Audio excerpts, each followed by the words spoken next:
unusual windmills. Heage Windmill in Derbyshire is 200 years old and dilapidated. Volunteers will have to start work this month to stop further decay, but it could be the turn of the century before it's restored to full working order. On a dull winter's day, it takes a lot to imagine Heage Windmill as a living tower mill once more. Originally finished around 1797, it's the dream of volunteers to once more put working sails and the fantail, which automatically turns the sails to face the wind, back into working order. But for years, finances and the elements have been against them. All the way up the sail is where the timber has split when it was struck by lightning 2 years ago.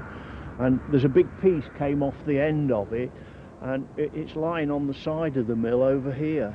It is, to the people of Heage, of course, very important, but it is the only stone tower windmill in the British Isles with more than 4 sails, and that makes it unique. Badly wind damaged in 1894, the mill last worked in 1919, and by the 30s was more or less derelict.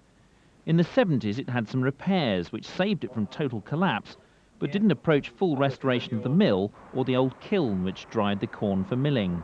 I was pushing around in the soil and I've exposed this area of stone flag, and it leads me to believe that there was a stone pathway all the way round the mill. And in fact, again, while I've been digging around, I found this little piece of kiln tile which must have been inside the kiln. So we don't know what else there is to be found. Inside the mill, much of the original machinery, including the 2 millstones and the unusual great spur wheel, still remain, as does the gear inside the windmill's cap, but evidence of decay is everywhere.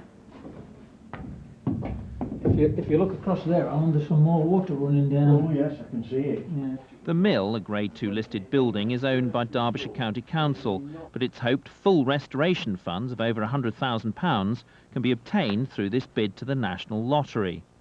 Well, I've lived in the shadow of this windmill for, well, all my life, and there's been several abortive attempts made to get it going again and get it restored to something like a decent order. And this is the best one we've had up to now. And hopefully this is one that's going to go. I'm dying to see the sails go round and hear the sound of the sails go round as well. Funds for 6 weeks immediate repair work are available, but if the lottery money is approved, it could still be 4 years before this regional treasure operates again.